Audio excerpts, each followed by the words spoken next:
रंगमंच से आपका जुड़ाव कैसे हुआ? रंगमंच से जुड़ा, देखिए बचपन से ही मेरा लगाव था। और हम जब छोटे थे तो गांव में जो रामलीला हुआ करता था दुर्गा पूजा में, या फिर शादी विवाह में आल्हा रुदल का नाच हुआ करता था, वो मुझे कहीं ना कहीं अच्छा लगता था और प्रभावित करता था। वो मेरे अंदर समाता गया, बसता गया। और उसके बाद फिर जब स्कूल में गए तो स्कूल में स्काउट से जुड़ गए, तो वहाँ भी जो कल्चर विंग्स होता था उससे जुड़े। और फिर जब कॉलेज में गए तो वहाँ भी कल्चर से जुड़े।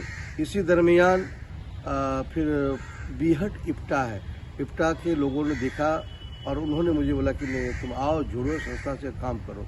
मुझे भी लगा अच्छा है। तो बस ये समझिए कि प्रोफेशनल लाइफ में रंगमंच से तो बीहट इप्टा से जुड़े। ऐसे गांव में जब दुर्गा पूजा या सरस्वती पूजा के अवसर पर नाटक होता था, पर्दा गिरा उठा, जिसको पार्शियन ड्रामा कहते थे, पहले उससे जुड़ा हुआ। लेकिन आधुनिक रंगमंच की अगर बात करें तो बीहट इप्टा के साथ अमली नाटक से मेरी शुरुआत हुई। तो रंगकर्मी बनने का आपने जो निर्णय लिया, तो आपके परिवार परिचित स्वजनों ने इसका विरोध किया या सम्मान किया? कोई विरोध भी नहीं हुआ और न ही सम्मान हुआ। कोई माँ बाप चाहता है कि मेरा बेटा जो है डॉक्टर बने, इंजीनियर बने, कोई अफसर बने, लेकिन कलाकार नहीं बने। कोई माँ बाप नहीं चाहता है। हालांकि सोच में परिवर्तन हुआ है, अब थोड़ा सा गार्जियन में ये सोच बदली है पहले की अपेक्षा।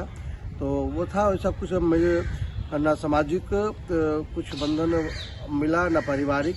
लेकिन हाँ, लोग पहले हमें नचनिया, गवैया, भजनिया ये सब बोलते थे। लेकिन जब हमारा अखबार में नाम आता था, फोटो आता था या टीवी पर इंटरव्यू आया, तब लोगों की सोच और धारणा बदली और वो मुझे गांव में सम्मानीय दृष्टि से देखने लगे हुए। एक यादगार घटना बताइए अपने रंगमंचीय जीवन की। एनएसडी में मैं जब सेकेंड ईयर का स्टूडेंट था तो चलते शो में कुर्ता पैजामा पहने हुआ था, तो पैजामा का नारा टूट गया था चलते शो में। वो गिरे, नारा टूट गया और फिर हम उसको उल्टी मारते हुए ग्रीन रूम में गए। और मेरा ही डायलॉग था, मेरे डायलॉग के बाद ही अगला क्यों था। तो वो थोड़ा सा बाकी हमारे जो जितने भी सहयोगी कलाकार थे, सब को एक्टर, सब हुआ कि मतलब अचंभित था। साइलेंट चल रहा था, नाटक का फाइनल शो चल रहा था, सम्मुख में शो था, दर्शक सामने बैठे हुए हैं, दूरी बहुत, सम्मुख की दूरी बहुत कम है। और तत्काल में ग्रीन रूम में कुछ मिला भी नहीं। अब कैसे नारा टूटा तो धागा पैसाना निकालना तो बड़ा मुश्किल काम है। मैंने उसी पैजामा को थोड़ा सा जहाँ नारा बांधा उसको फाड़ दिया और वहाँ से गिड्ढा बांध के फिर अंदर आए जो बोले। तो ये एक्सीडेंट था, मतलब जो होता है मंच पर कब क्या घटना घट जाए। तो राष्ट्रीय नाट्य विद्यालय कैसे गए और वहाँ का अनुभव कैसा था? राष्ट्रीय नाट्य विद्यालय बीहट इप्टा में काम करने पर वहाँ पर क्या होता था कि साल में एक बार नाटक होता था। तनवीर भैया, परवेज भैया जाते थे और वहाँ नाटक करवाते थे। साल में होता था। हमारे अंदर नाटक करने की इच्छा बहुत ज़्यादा थी। तो एक बार हमारे सीनियर है हरीश हरिऔध, वो पहले भोपाल गए थे, रंग विदूषक भोपाल, बंसी दादा का ग्रुप है रंग विदूषक। तो वहाँ वो गए तो वहाँ पे उनको एक म्यूजिशियन चाहिए था हारमोनियम बजाने के लिए। एक तुक्की पे तुक्का नाटक है उसमें। तो उन्होंने मुझे पहले वहाँ बुलाया। वहाँ जब मैं गया तो मैंने देखा कि वहाँ पे सुबह से लेकर रात तक कंटिन्यू नाटक। सुबह 7 बजे 8 बजे तक छाऊ की क्लास है, फिर मूवमेंट क्लास है, फिर मेकअप क्लास चल रहा है, फिर एक्टिंग क्लास चल रहा है, फिर गाने क्लास चल रहा है, फिर लंच ब्रेक हुआ। मतलब रोज़मर्रा के जैसे होता है। हमको पहले नहीं पता था कि रिपेटरी भी कुछ होता है और यहाँ इस तरह से चलता है। हमको ये सब देखे नहीं, पहली बार देखे। गांव से निकल के गए थे जहाँ साल में कभी एक बार नाटक होता था, वहाँ तो सुबह से लेके रात तक नाटक चलता। तो मुझे वहाँ अच्छा लगा। पहले तो गए 1 महीना के लिए, जो 1 महीना गए शो करके हम वापस आ गए। उस दरमियान कलकत्ता में शो किए, उस दरमियान पृथ्वी थिएटर में शो किए, नेहरू सेंटर में शो किए, बेगूसराय में शो किए। तो ये अनुभव मुझे बहुत अच्छा लगा। करी जो मेरे जुनून में है और मैं जो करना चाहता हूँ ये सही मार्ग है, ये सही रास्ता है। मुझे रंग विदूषक वापस वहीं पे जाना चाहिए, ज्वाइन करना चाहिए। तब तक मैंने एनएसडी का नाम भी नहीं सुना था कि एनएसडी किस चिड़िया का नाम है। तो जब मैं यहाँ ग्रेजुएशन कंप्लीट करने के बाद फिर वहाँ रंग विदूषक में गया और वहाँ मैंने 5 साल लगातार, मैं रंग विदूषक जाने से पहले मेरी शादी भी हो गई, मेरे बच्चे भी हो गए थे, एक बच्चा। फिर उसके बाद हम वहाँ गए, 5 साल कंटिन्यू वहाँ सीखा।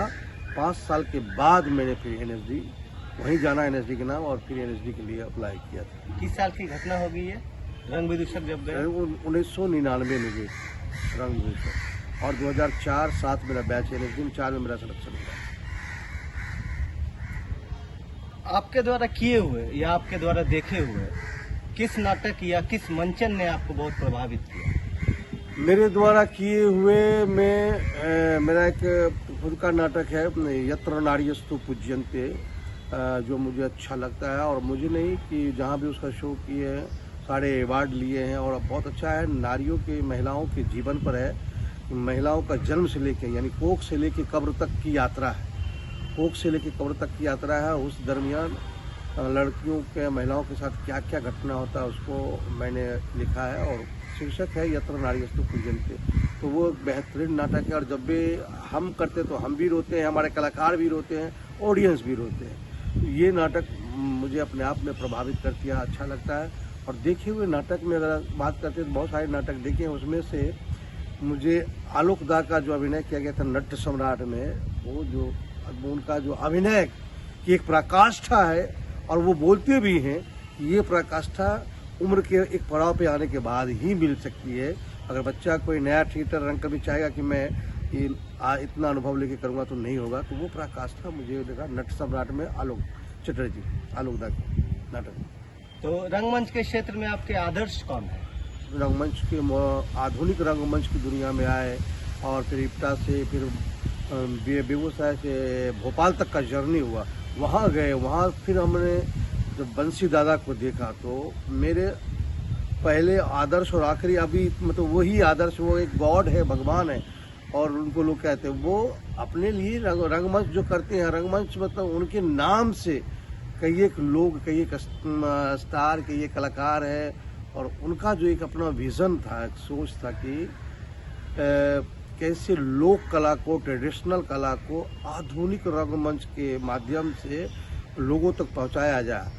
दूसरी, ट्रेजेडी से ट्रेजेडी कहानी को, अगर दुखांत कहानी है, अगर उसको हम रोते हुए कहेंगे तो लोग भी रोएंगे, नहीं, उसको हंसाते हुए, मतलब व्यंग के उन्होंने बनाया हंसाते हुए, इसलिए उन्होंने रंग और विदूषक, रंग का प्रयोग किया, और विदूषक नट शैली जो है उनको उन्होंने प्रयोग करके जो उन्होंने किया, तो उनका जो ये काम करने का तरीका था। दादा तो दादा ही थे, आज इस दुनिया में नहीं है, लेकिन आज हम अपने जो कहते जो कुछ भी है तो दादा का मतलब एक है, आशीर्वाद है, आशीष है कि मैं यहाँ तक हूँ। नहीं तो गणेश गुरु को कोई जानता नहीं उस तरह से, और नहीं कोई उस तरह से पहचान मिलता। यह है कि गुरु का कृपा बनना चाहिए, गुरु की कृपा होनी चाहिए। तो NSD करने के बाद आपने वापस आके पटना में रंगमंच करना या फिर मुंबई जाना क्यों नहीं पसंद किया, बेगूसराय क्यों गए? देखिए, मुंबई के बारे में अगर फैक्ट बोलूँ तो मैं सपने में भी नहीं सोचता हूँ, क्योंकि जब भी मुंबई शो करने गया, नाटक करने गया, पृथ्वी थिएटर में या नेहरू सेंटर में बंसीदा के ग्रुप के साथ में वहाँ पे, तो वहाँ जो हमारे सीनियर थे कुछ, चाहे जो NSD पास आउट या रंग विदूषक से पहले गए या बेगूसराय के कुछ लोग थे, उन सबका यही कहना था, गणेश भाई गांव में चाय की दुकान खोल लेना, मुंबई मत आना। साफ शब्दों में उन्होंने मुझे कहा, और बार बार कहा, एक लोगों ने नहीं कहा, अनेक लोगों ने कहा। पहली बात। दूसरी बात, हमारे एक अच्छे मित्र थे बेगूसराय के ही या मराठी के, सुजीत कुमार नाम था, अच्छा ईमानदार और व्यक्ति भी था और कलाकार भी था। वो मुंबई जाके वहाँ डिप्रेशन में आ गए और मानसिक रूप से मतलब बीमार पड़ गए। तो उनको फिर किसी तरह लाया गया यहाँ, और अभी भी वो पूर्ण तरह से स्वस्थ नहीं हुए। दूसरी बात, मुझे सिनेमा में संतुष्टि नहीं मिलती है, ठीक है ना। मैं रंगमंच देखकर सीखा हूँ, रामलीला का ये मेन रामलीला और आल्हा का नाच, और वो इनपुट है। तो मुझे गांव में गांव के कलाकारों के साथ काम करना, रंगमंच करना बहुत अच्छा लगता है। मैं गांव आया, बेगूसराय रंगमंच कर रहा हूँ। मेरी अपनी एक संस्था है, आकाश गंगा रंग चौपाल एसोसिएशन, और उस सालों भर हम जो है कुछ ना कुछ काम करते रहते हैं। भले आज मेरे पास पैसे नहीं है जो मुंबई में लोग इधर उधर करते हैं, लेकिन मैं अपने काम से संतुष्ट हूँ, रंगमंचीय जीवन से संतुष्ट हूँ। यदि आप रंगकर्मी ना होते तो क्या होते? हाँ, ये सवाल है। अगर मैं रंगकर्मी नहीं होता तो मुझे बचपन से ही खेल और कला, स्पोर्ट्स एंड कल्चर दोनों में लगाव था। अगर मैं रंगकर्मी नहीं होता तो मैं खिलाड़ी होता। मुझे क्रिकेट खेलना बहुत अच्छा लगता था और क्रिकेट में मैं ऑलराउंडर था। और मैं रणजी ट्रॉफी तक आने से पहले मुझे फिर भोपाल जाना पड़ा। तो आपके मुताबिक समाज में रंगमंच की क्या उपयोगिता है? समाज में रंगमंच की शुरू से ही उपयोगिता थी और अभी भी है। सीधे शब्दों में कहे तो लोग कहते हैं कि रंगमंच जो है समाज का दर्पण है। तो ये बात तो हम सुनते भी आए हैं वो बचपन से, और अभी महसूस भी किया हमने। और इसका सही में रंगमंच जो है समाज का दर्पण है और बदलाव लाने का एक जरिया है। तो आपके मुताबिक एक रंगकर्मी में किन गुणों का होना अनिवार्य है? मेरे दृष्टिकोण में 2-3 चीज की ओर मैं आपको ध्यान आकृष्ट करना चाहूँगा कि देखिए, उनको अपने काम के प्रति ईमानदार होना चाहिए, स्वयं के प्रति ईमानदार होना है कि अगर मैं रंगकर्मी हूँ, रंगमंच करना है तो उसको अपने प्रति सबसे पहले ईमानदार होना पड़ेगा। फिर जो काम रंगमंच आपने चुना है उस रंगमंच के प्रति ईमानदार होना पड़ेगा, और फिर पूर्ण समर्पण के साथ आपको उसमें डूब के आपको उसमें ईमानदारी के साथ वो काम करना है। ये हम जानता हूँ कि ये होना बहुत जरूरी है। तो जब आपने शुरू किया था तब और आज के रंगमंच में क्या अंतर देखते हैं?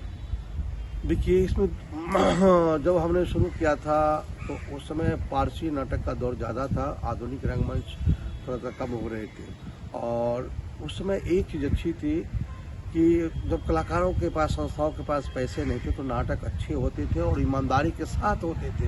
गांव में दुर्गा पूजा में हो या सरस्वती पूजा में हो, 2-2 महीना 3-3 महीना लोग रिहर्सल करते थे, चंदा करके जो लाते थे, और जुगाड़ से जो चौकी मांग लिया तो वहाँ से उससे पर्दा मांग लिया, तो किसी से कुछ मांग के इस तरह से जो नाटक करता था तो उसमें एक समर्पण की भावना दिखती थी और रंगमंच दिखता था और एक समूह ग्रुप का एक वर्क दिखता था।